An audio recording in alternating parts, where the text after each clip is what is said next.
What is going on, everyone? Welcome into Big Time Football Talk. So I want to get into this. The Oregon Ducks could be a big surprise team this year. I really love the talent Oregon has, and I got to start by talk about the opt-outs. Javon Holland, Thomas Graham, Penei Sewell were some of the big opt-outs. You saw Javon Holland get drafted high, second round to the Dolphins. You saw Sewell go 7th overall to the Lions. And Thomas Graham get drafted to the Chicago Bears. Oregon 4-3 last year, Pac-12 champs. They were the substitute for Washington because Washington couldn't get in because of too many COVID cases.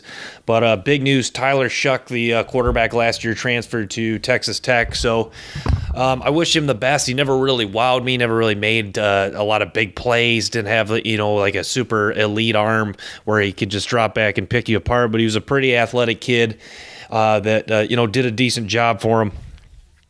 And, it could be a quarterback controversy this year. Anthony Brown is the front runner. He was a transfer from Boston College, and he did a nice job in the last couple games.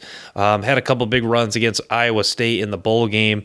Didn't end up winning the game, but, yeah, Brown has really showed some flashes, and I like his talent. Like Shuck, he's not a great thrower over the football, but an athletic guy that's, got the ability to make some plays. They also brought in Ty Thompson, a 5-star from Arizona at quarterback, Jay Butterfield. Keep those names in mind if you're watching Oregon games this year, if they get a shot to play, because those were Butterfield, a 4-star recruit. Those are highly touted recruits that could have a chance to get in the quarterback mix if Anthony Brown doesn't perform this year. But the big news for Oregon, the returners at the receiver position, running back position too, but I'll get to that in a moment. Micah Pittman. He's a playmaker. Like what I've seen out of Micah Pittman, he just has got good hands, just seems to, catch about everything thrown to him. And I really like what he could do heading into only his junior year. Jalen Redd came back for his seems like his 10th year at Oregon, but it'll be just his 5th year. Jalen Redd is a guy that's so aggressive and just goes up and gets the ball, is not afraid to take some shots, and not the biggest guy in the world, only about 5'9", 187 pounds, but has just really made plays and has been a consistent playmaker for Oregon the last few years. So having him back is crucial. Johnny Johnson is another guy that's will come back for his 5th year for the Ducks, and he's a pretty solid wide receiver too in his own right. So the wide receiver core looks very good. The running back position looks very good. C.J. Verdell is a super talented guy that's been at Oregon for several years now. Travis Dye is very quick, shifty, and is just good at hitting the hole. So you got Verdell, Travis Dye back. Names, if you're an Oregon fan, you're very familiar with. And then, so the skill position looks awesome for the Oregon Ducks. And I've just been so impressed, even back to Chip Kelly through Mark Helfrich. They have just done a good job of getting in just great athletes and speed at the skill position. So, yeah, so the offense looks pretty good. Defense, it all starts with Kayvon Thibodeaux. I've talked about Thibodeaux so much on this channel, but I truly believe he's the best player in the nation. I think he's going to be the number 1 pick in the draft and should be. So you got to watch him on every play. He's one of those guys that when I watch Oregon, I truly try to key in him on almost every defensive snap, because it seems like, he's one of those guys. He had just 3 sacks last year, but it seems like almost every play he has a shot to get in there and make a play in the backfield, and it's just so disruptive, running over tackles and guards, and he has a very bright future, not only next year at Oregon, but in the National Football League in coming years. So absolutely love Kayvon Thibodeaux, and he's going to be one of the key players on the defense next year. Linebacker core, Mace Funa and Noah Sewell. Sewell, the younger brother of Penei Sewell, played very well as a freshman. Funa was a guy that was recruited highly too. At the linebacker position, Justin Flowe's another name to keep in mind. Him and Sewell were the top 2 linebacker recruits in the country in 2020, and Oregon landed both of them. Flowe didn't really play much last year because of an injury.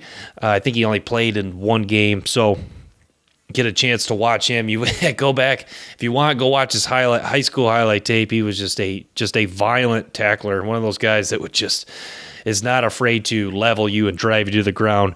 Yeah, so you got Funa, Sewell, and Flo. That's a nasty linebacking core. So yeah, look out if look out when you get to that linebacking core if you're a running back, or be a little skeptical coming over the middle.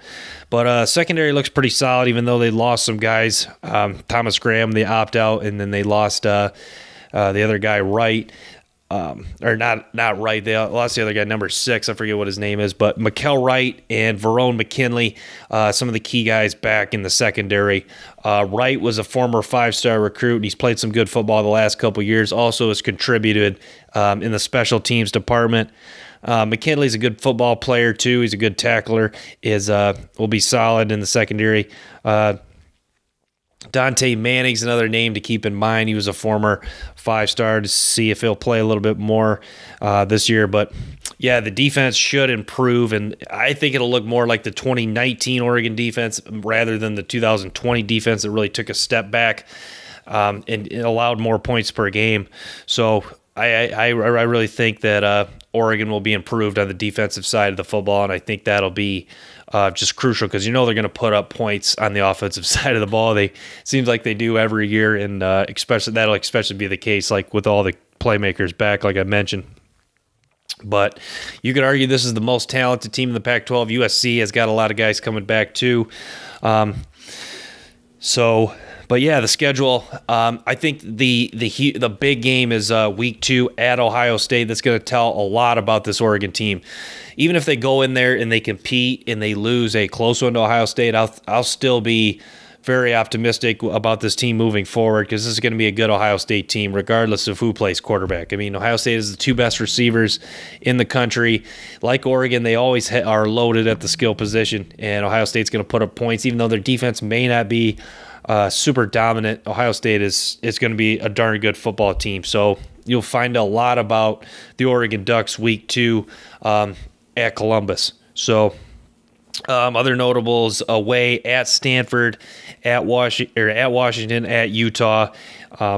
Avoid USC, but likely could get them in the Pac-12 title game once again this year if they reach that game. So yeah, schedule is not too bad. The Pac-12 is obviously a league that's a little bit down, but yeah, you can never. Washington is always going to be a tough game. It seems like in recent years that's been a tough one. And then Oregon State, they get the Beavers at home, but Oregon State upset them last year, and it's a rivalry game. So Oregon State's going to come to play in that game. So yeah, but so much optimism for the Oregon Ducks. Mario Cristobal has done such a good job of recruiting. Like they talk, getting Kevon Thibodeau, getting him from California, and landing some of these guys, starting to establish a national recruiting base is so big for the Oregon Ducks. And yeah, they have top-notch facilities, and they've really built up quite the brand too. And the uniforms are super fun, and that really attracts some of the youngsters that want to wear the uniforms and get all the Nike gear and be a part of what Phil Knight's built with Oregon. And so a fun thing, something I learned today, that the Oregon O is like in the shape of like the track going around the football field, which is something unique, I thought. But yeah, I've touched on this before because I've talked a little bit about Oregon. I really thought that the Taggart era kind of was kind of starting to be a downward spiral. So it's cool that Mario Cristobal's kind of got this program moving back in the right direction. And the recruiting is awesome. And under Chip Kelly, when you think about it, they weren't really landing some of these top-notch 5-star guys, but such a tremendous job recruiting. And I'm so excited to watch Oregon football in 2021. So thank you guys so much for tuning in to Big Time Football Talk. Thank you for the continued support of the channel. Make sure you stay tuned for more clips and episodes from the show. Till next time, peace.